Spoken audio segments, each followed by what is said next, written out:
Hey guys, thanks for joining me. I wanted to talk to you today about different types of hydrangeas and how to recognize which ones you have in your gardens and some of the pruning processes, their blooming tendencies, and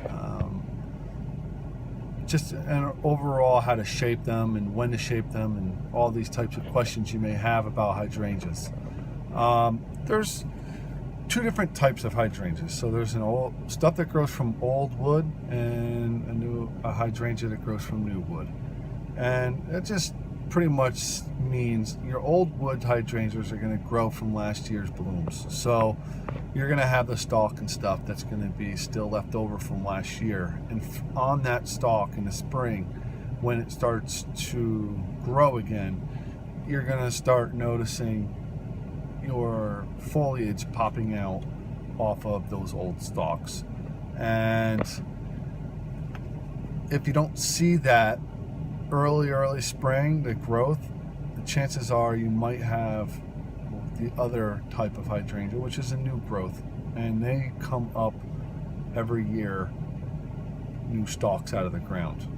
So the old wood, if you have an old wood hydrangea, then what's going to end up happening is they start blooming. Their blooms are spring to midsummer.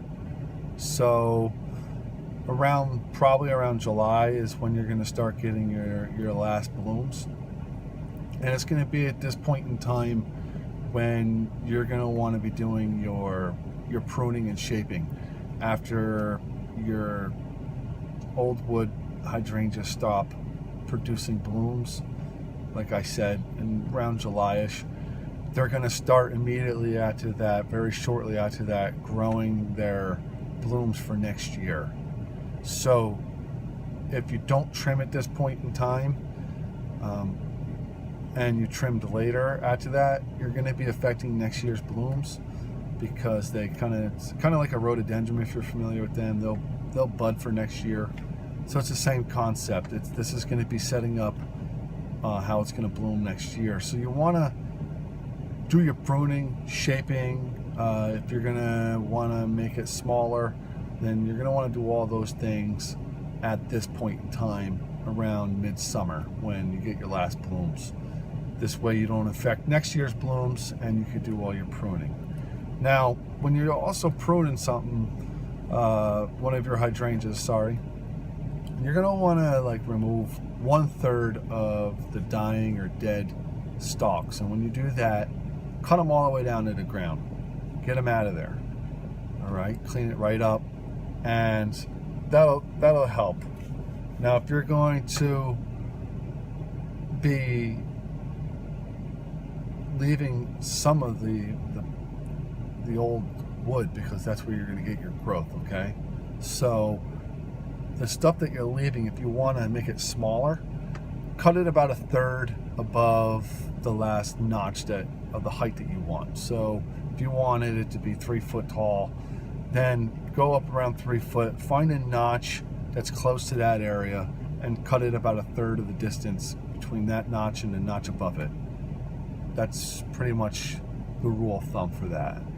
Now, when you have new growth hydrangeas, they're going to come up out of the ground and they're going to spend a lot of energy growing during the spring, the stalk and the foliage, because it's going to, unlike the old wood, it has to start new every year and it has to grow from the ground up, and it's going to expel a lot of its energy during the spring into summer, growing that part of the plant.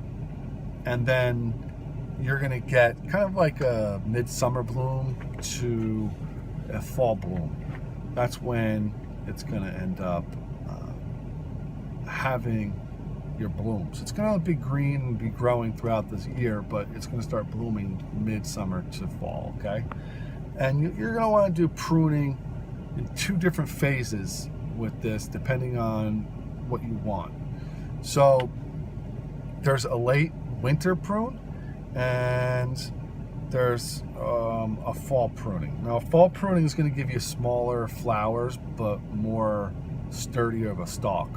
So if you want a smaller flower, sturdy stalk, trim fall time. Okay, after your last bloom, start trimming it then. Next year bloom, you're going to have a nice, strong, sturdy stalk, and you're going to have smaller flowers. If you want a bigger flower, trim late into the winter, but before spring, because you don't want to mess up any of the plants growing. Okay, so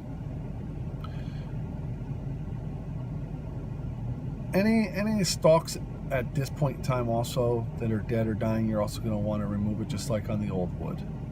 So that would be the time you want to do it. If you're going to trim fall time or late winter time, at time of your pruning, you're going to remove some of the old wood. And you're also going to want to leave about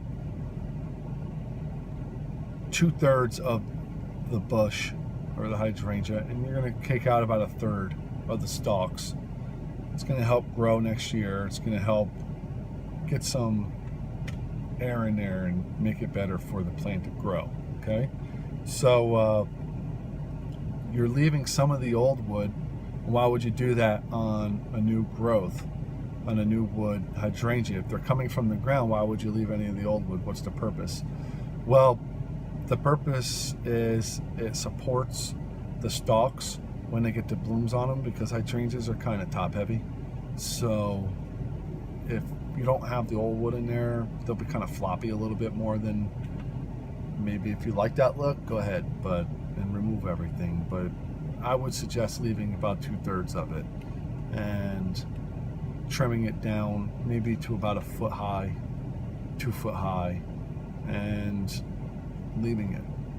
So some tips for making sure you do get blooms. A lot of times, I live in the Northeast, and we've been having really early warm, kind of like spells, early spring, late winter type of a thing, and the plants have started to grow, and then we'll get a late frost come in, decimate everything, and then that late frost kind of makes the hydrangeas in our area not bloom. I've had a couple customers, they didn't have any luck with their blooms for a couple of years. So that's the reason why.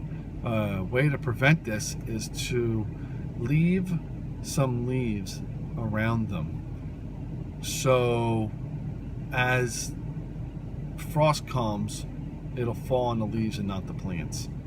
Okay, and don't remove the leaves until you have pretty good confidence that the last of the frost is going to hit and springs upon you.